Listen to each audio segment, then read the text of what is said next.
Hi Pre-Calc, this is video 3, section 1617. I'm going to briefly show you the square root function because the goal of this video is to talk about rigid transformations and reflections. But for those of you who learn very quickly visually, I want to give you something that you can look at so your brain understands what I'm doing. So I'll first show you this function and then we'll apply it to what I want to teach you here in this video. Okay. The square root function, really important when you learn how to graph. To me, the number one thing that you need to do is memorize the shape. You need to memorize the shape of things because the points that you find only assist you in graphing the shape that you have memorized. So when I think of a square root function, I know that it looks like a hook. It's a hook looking shape. I just use the points to guide me so that it's scaled correctly. So what I'm going to do is I've picked some x values here. We're going to go ahead and put these x values into the function to find y, okay? So the square root of 0 is 0. So that's my first point, which is 0, 0. X is 0, y is 0. Okay, now I'm going to put a 1 into my function. So the square root of 1 is 1. So that's my next point, 1, 1. Okay, now I'm going to put a 4 into this function. Square root of 4 is 2. So that's my next point, 4, 2.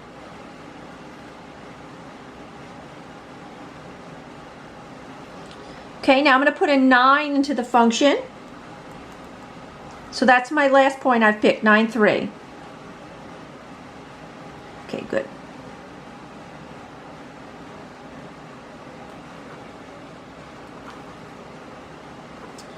All right, and now that I know what the shape looks like, I'm going to draw it. So if you don't know what this shape looks like, I'll tell you what I've seen happen over the years with students. Students that don't know what this shape looks like, I've seen them draw a straight line through this.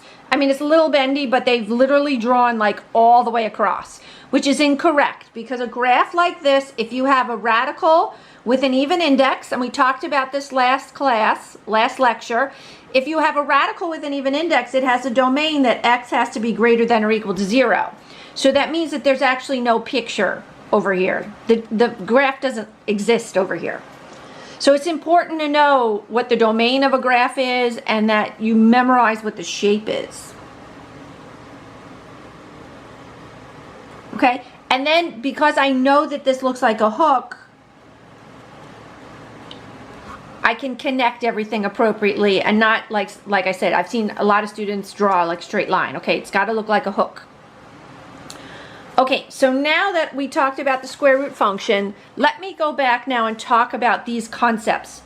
This will look very abstract to you, but it's really, really important. And one of my favorite things about mathematics is that once you understand and learn a concept, it applies to an indefinite amount of items. Like these concepts, almost all the graphs apply. These concepts apply to almost all the graphs. So, which I love. It's like duct tape. You can use it on like everything kind of concept. So if you take a general function and you add something after it, what it does is it will move the graph up. All right, so meaning what I just taught you, if I add something after the graph I just taught you, right? I just taught you this guy. If I take this guy and I add something after it, okay, notice it's not in it, it's after it. That will physically push the graph up. It's a rigid transformation, which means you're cutting and pasting it to a different position. You're literally just taking the shape and moving it somewhere. It's like a cut and paste.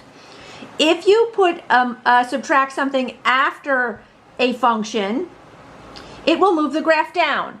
And again, this applies to all these functions, which is so cool. And this applies to the ones we haven't even done yet, the trig functions, the transcendental.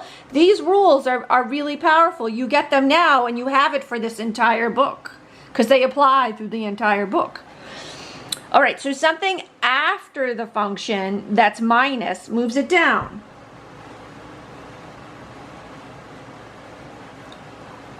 So notice here's the square root, and I put the minus 5 after it. All right, now this is going to be a tiny bit confusing, but you'll get it. You just have to see it a few times. If it's negative inside, it's actually going to the right. Now notice I said inside. Do you see that the -5 is under the roof, right? It's not after. It's not after the house. It's in the house, okay? It's in it.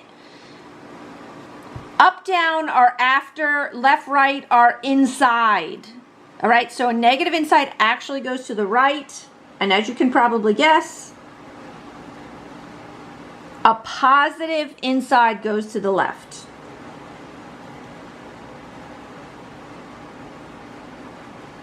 So again, this guy is actually in the house. He's under the radical. He's not after the radical. So notice the difference when somebody's hanging out in the house or hanging out in the backyard, right? This guy's actually in the house. He's not in the backyard. He's not after the function. Okay, just make funny analogies to help you remember. So up, down, rigid transformations will happen outside of whatever function you've got. Left, right will happen inside. It's going to happen inside the function. All right, reflections are when you flip something over the x or something over the y. If there is a negative in front of your function, that will reflect it over the x. Over the x-axis. Now, you guys that are very visual, I'll show you what this means, okay? Let me first draw the standard function. We just fiddled with this guy. Okay, there's your hook, right? This is your hook.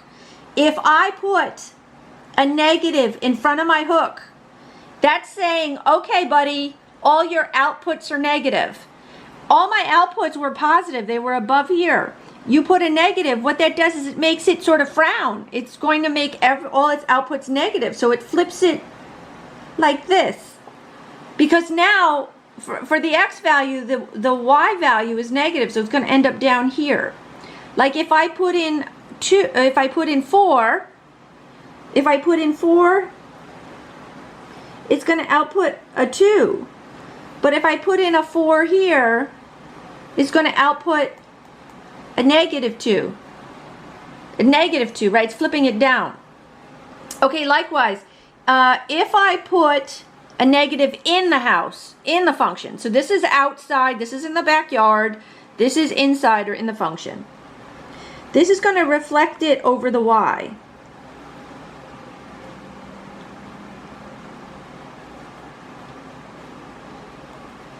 Okay, so again, this was my original. Over the y means you're going to flip it this way. This is over the y. This is over the x. This is over the y. So this over the y. So for instance, like I said before, if I put in a 4, it's going to give me out a 2. If I put in a -4, okay, this function, first of all, let me write it. Right, at first you're going to be like, whoa, wait a minute, you can't have a negative under there. But you actually can if x is negative, because then the negative x cancels the negative in the radical. I know, it's like being in the matrix, but that's the way it goes. It's like a level inside of a level. So if I actually put a -4 in here, I'm going to negative the -4. I'm going to negative the -4 to actually make it a +4, which would make it a 2. Right? And then we all get a Tylenol. Okay, but it's that idea. So reflection over the x, again, we'll flip it down.